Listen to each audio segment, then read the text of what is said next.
During the years 1886 through 2000, there was an average of 8.7 tropical cyclones per year, of which an average of 5.1 became hurricanes. Assuming that probability of any cyclone becoming a hurricane is independent of what happens to any other cyclones, if there are 5 cyclones in a year, what's the probability that at least 3 become hurricanes? Okay, so first off, we have a fixed number of trials, which happens to be 5. They told us they were independent. Whether they are or not, good question, probably not, but they're saying that they are. So consequently, I have a fixed number of trials, so I can probably work with a binomial. But the question is, what's my probability? We'll get to that in a moment.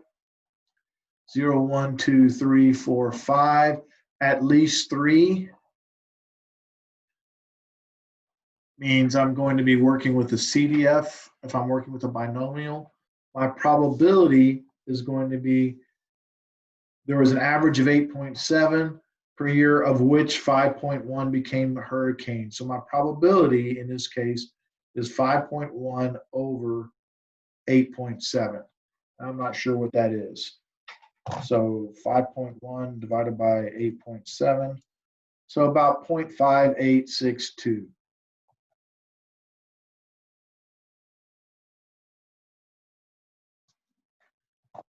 All right, so here we go. If I'm showing my work, I'm showing this is a binomial the PDF of 3 plus the PDF of 4 plus the PDF of 5. So this is going to be 5 choose 3, 0.5862 cubed, 1 minus that, 0.4138.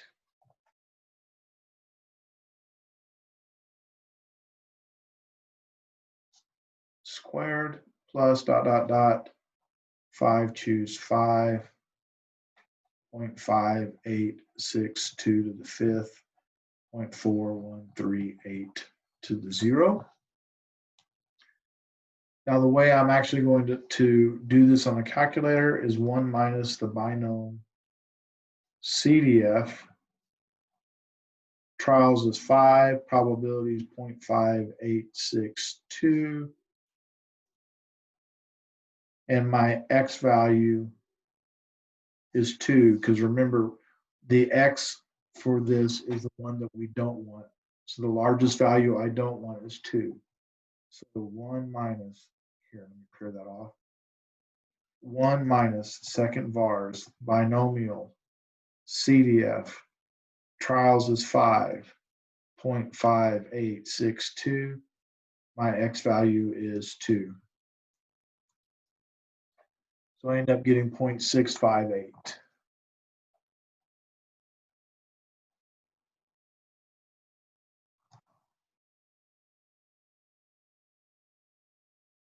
Moving on.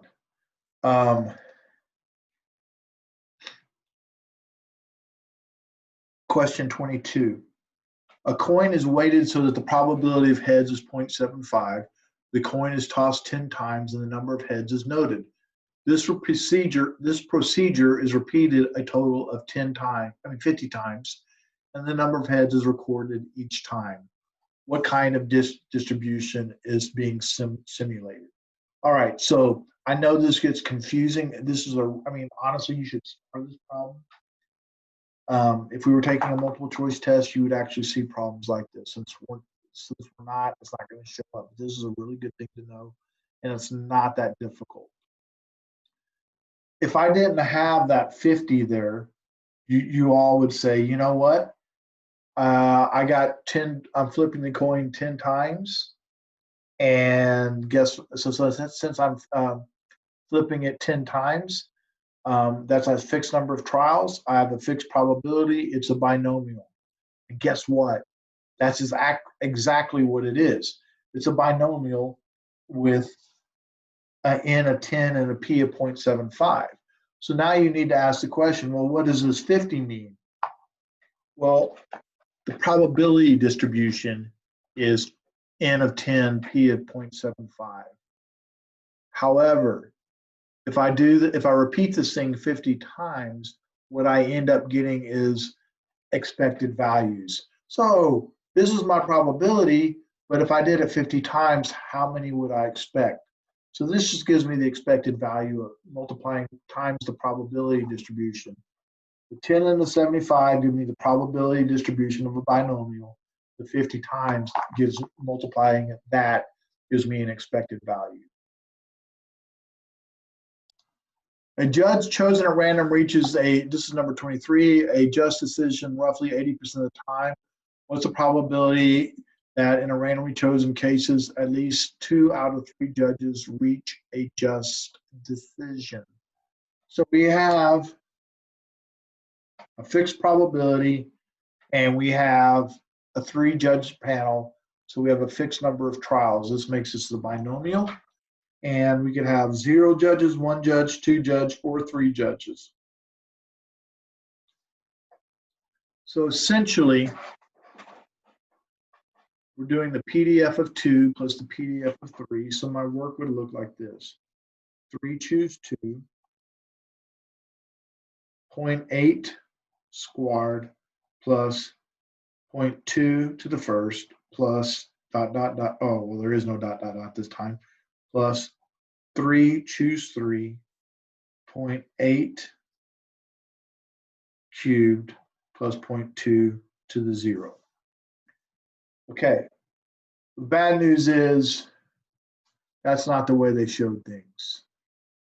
All right, so let's go with what we know. First off, this is equal to 1, and this is equal to 1 through combinations. So we know we're adding a plus 0.8 cubed. This probably means it's one of the ones with an 8 cubed on it. Well, what's this? So I probably need to go back to the calculator and figure out what that is. What this is 3 choose 2. I don't know if it's going to show up real well, but I hope it will. I hope y'all, the lighting is just so bad on this calculator. And the problem is my other one that lights up doesn't, you won't be able, it's not the same. Okay, but here's what you do. You're going to go math, arrow over to probability. Number 3 is in choose R. In this case, I want a 3, choose 2. When I do that, I end up getting a 3. So this ends up being 3.8 squared 0.2 plus 0.8 cubed. On your calculator, you're going to go, you'll do almost the same thing. You're going to go math, arrow over to prob. Then you're going to type in you should type in the number 3. You're going to go 3. Then you're going to go math prob, number 3 followed by the number 2. And that will give you that will give you this. Okay. Otherwise, you're going to have to solve this one, this one, this one, this one, and this one, and find out which one's equal to that. And I'm sorry that there's not a prettier way to do that. All right. Suppose we have a random variable x where and this is number 24, where the probability associated with the value k is this. What is the mean of x? Well, since we have a binomial, the formula is expected value equals NP, which in this case is going to be 15 times 0.29.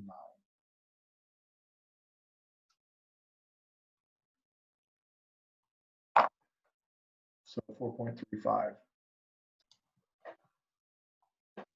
An inspection procedure at a manufacturing plant involves picking 4 items at random and accepting the lot if at least 3 of the 4 items are in perfect condition. In reality, 90% are of the lot. What is the probability that the lot will be accepted?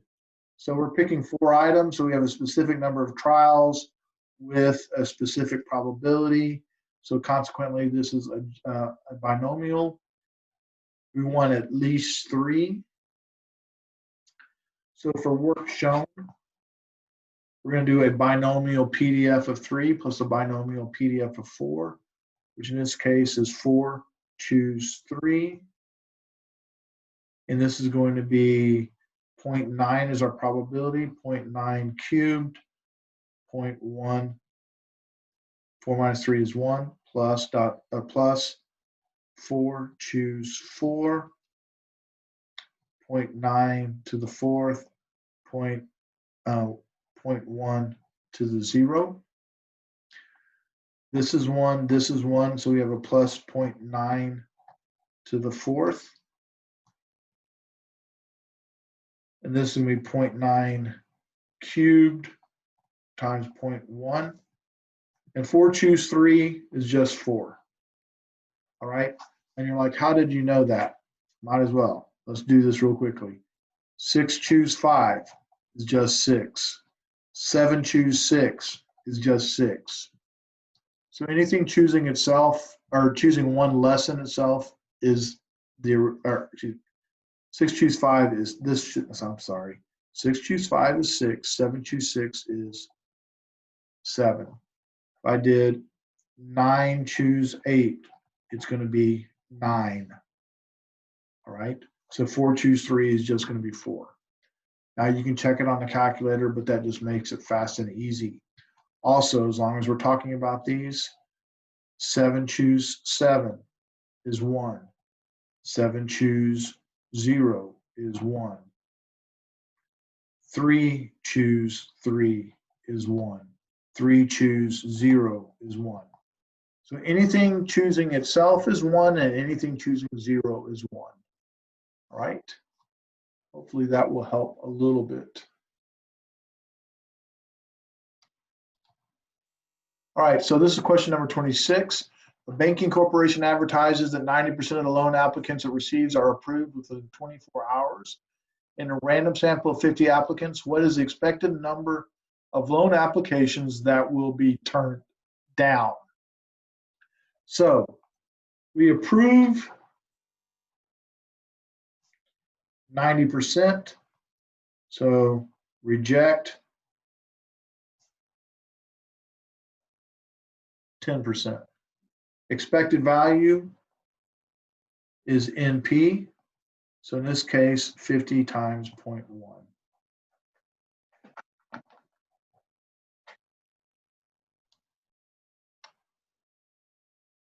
All right.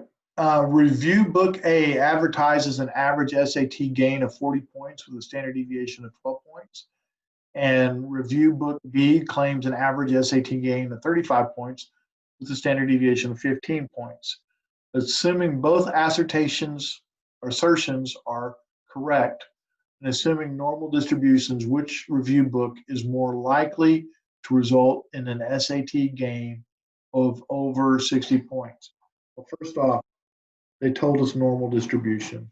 So as soon as they tell me normal distribution, I believe that I'm probably going to be working with a normal. I'll probably need to draw some pictures. So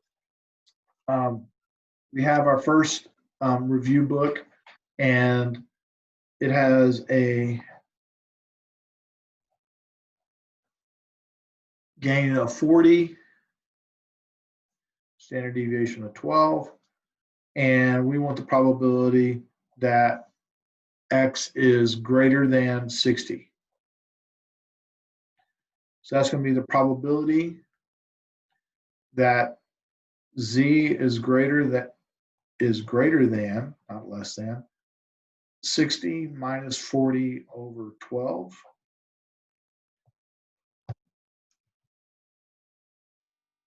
Second vars, normal CDF, lower bound 60, upper bound infinity,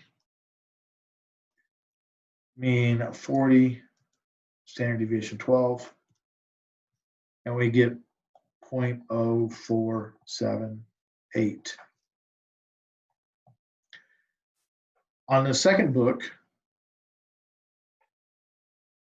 a gain of 35 with a standard deviation of 15.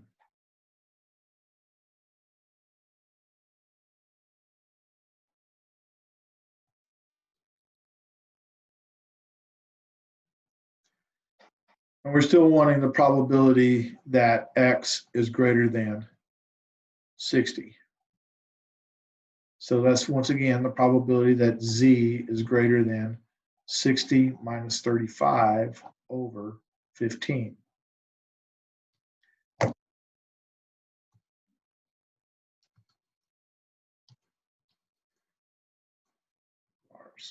CDF.